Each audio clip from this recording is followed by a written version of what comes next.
It's time for our newest segment that will help fill the channel when we get stuck doing very long stories like Forever Evil. Know Your Universe, DC Edition. This series will explain some stuff that pops up frequently in your favorite comics, but never gets truly explained because it's something that was explained forever ago or is explained over the course of multiple crossovers. So let me know in the comments down below things in the DC and Marvel universe that have confused you so that we can explain them further for you. This week we're going to discuss the emotional spectrum and what each Lantern Corps does and what they are. Not just the Green Lantern Corps, but there is also a red, orange, yellow, blue, indigo, violet, black, and white Corps. So let's explain this. In order to understand the Lantern Corps, you will also need to understand the emotional spectrum. Now, we discovered that the power of the Green Lanterns is willpower, and this taps into the emotional spectrum. In total, the emotional spectrum contains red, which is rage, orange, which is greed, yellow, which is fear, blue, that is hope, indigo is compassion, and love is violet. Black and white are also on the spectrum, as black being the lack of any color and white being the combination of all the colors. Now, before we go forward, you need to understand that each of these groups and who their affiliations are.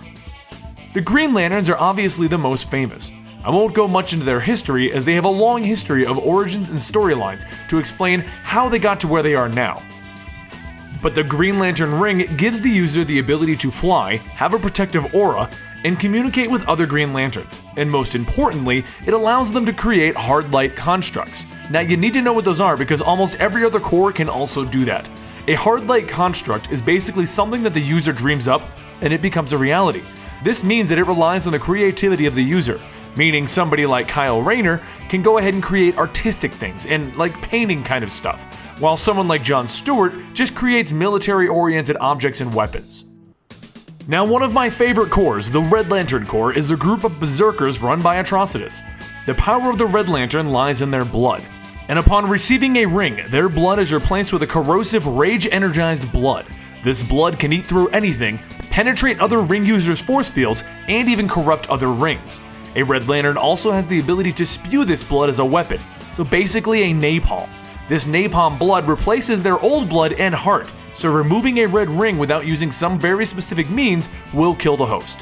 They also have the ability to fly, and they have a protective aura that allows them to fly through space. Most recently, the human Red Lanterns have displayed the ability to make Hardlight Constructs. The most interesting thing about the Red Lanterns is that the moment they become a Red Lantern, they become enraged to the point of mindlessness, and they do nothing but destroy everything. It takes dipping them into the red blood of their home planet for them to become normal again. Now it's time to talk about the Orange Lantern, and there's only one of these in existence. His name is Larfleeze.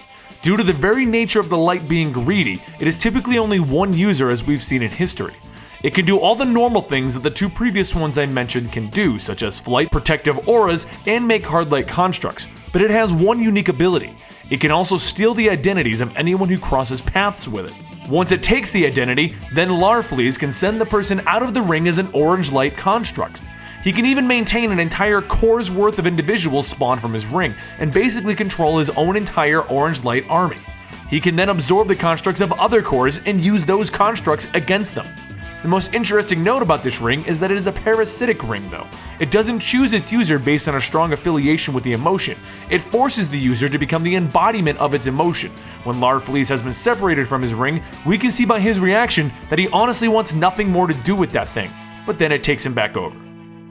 The Yellow Corps is the Corps of Fear. This Corps is run by Sinestro, a former Green Lantern who feels that things should be controlled in a militaristic nature, instead of the more peace-wielding method that the Green Lanterns attempt to do. His rings can do all the normal stuff, but their core ability is the ability to create Hardlight Constructs based upon their target's greatest fears. For the longest time, the Yellow Lanterns were the direct enemy of the Green Lanterns due to their power of creating great fear in an enemy, which would cause the Green Lanterns to then lose their willpower to continue fighting, which would then have them lose their rings. The Blue Lanterns draw on hope to fly, create barriers, and communicate amongst each other.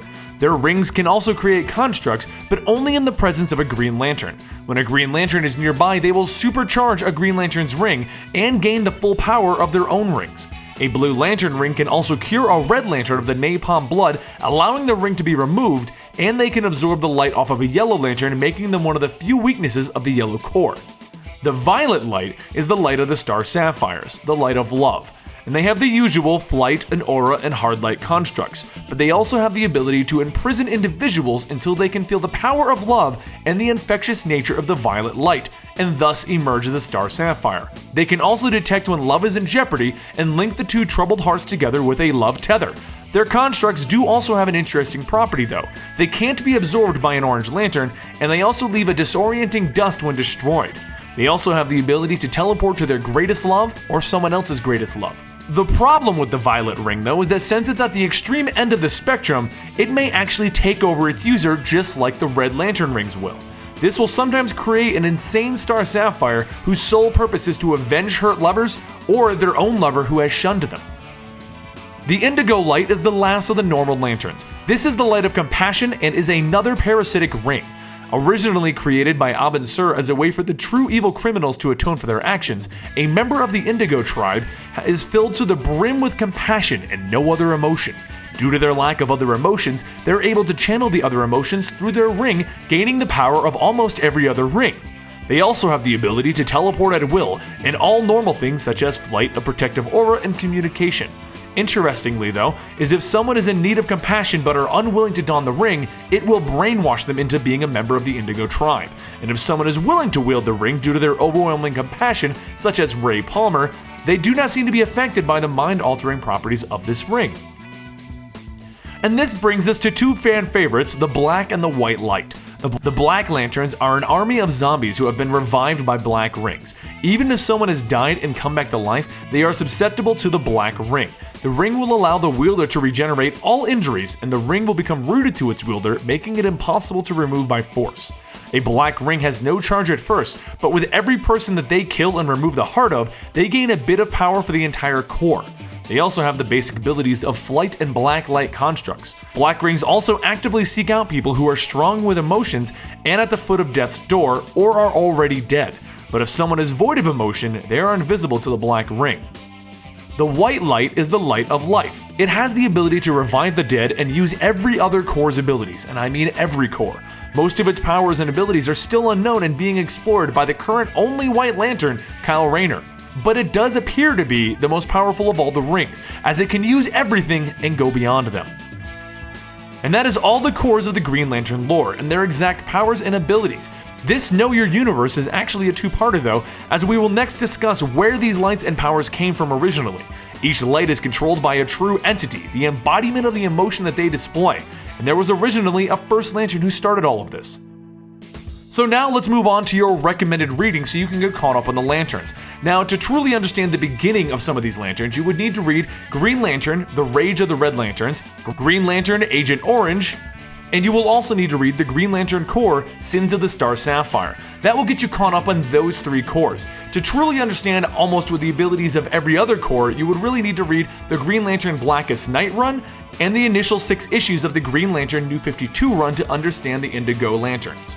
And that's it, so please join me next time for Know Your Universe DC Edition.